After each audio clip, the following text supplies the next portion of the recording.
the 10th of February 1931, Lord Irwin, the Viceroy of India, unveiled 4 red stone columns on Raisena Hill.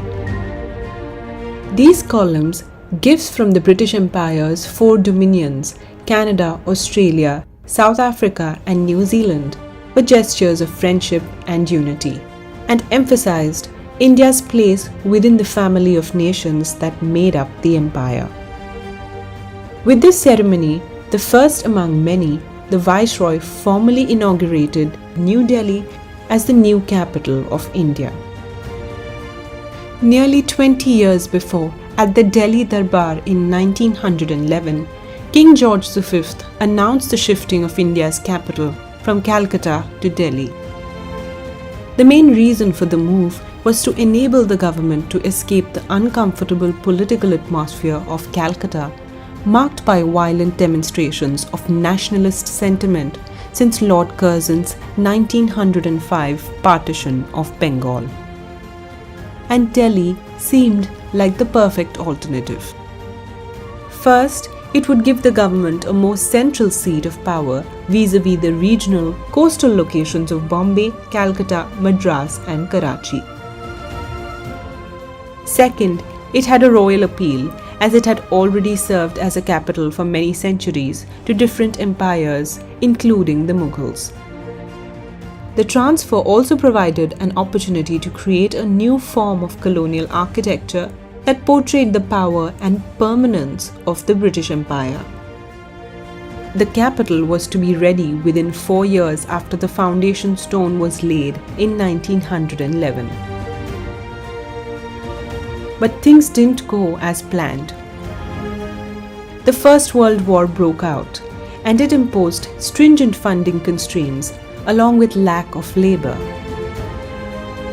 But a couple of years after the end of the war, the plan for the new capital was back on the table. Edwin Lutyens and Herbert Baker were chosen as its chief architects, and they selected the southern plains beyond the old walled city of Shahjahanabad as their site. The new colonial architecture was strongly influenced by many European buildings, but it also borrowed elements from the Indian monuments thanks to the insistence of then Viceroy Lord Hardinge, who wanted to make sure that these buildings represented the country that they were part of. Once the plan was sanctioned, the contract of building the city was assigned to Indian contractors like Sobha Singh and Sujan Singh. The rocky hills were blasted and land leveled to accommodate the Viceroy's house and the twin secretariat buildings. Raisena Hill, along with the council house, became the power corridor of the Indian subcontinent. The new capital was formally inaugurated in 1931 through a series of ceremonies. The last of these was the unveiling of the All India War Memorial, or India Gate as we know it today, on the 12th of February 1930.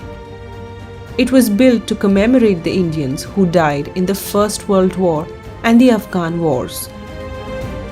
However, the inauguration failed to make a mark.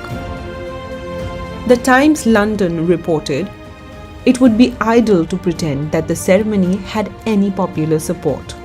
The attendance was confined entirely to those admitted by invitation." According to the Tribune, published from Lahore, the function was deliberately designed to show the white man's superiority and to emphasize that India could do well within the British Empire and not to talk of independence. This was because the news of the inauguration was overshadowed by the Round Table Conference which took place in London around the same time to chart the course of India's self-governance. In the 2 decades that it took to build the new capital, the fate of the British Empire itself had changed. While it was an all-powerful empire in 1911, by 1931 it was pretty much clear that a transition of power was imminent. As historian and author Thomas Metcalfe quite rightly pointed out, the new capital for all the grandeur of its conception was to mark the beginning of the end.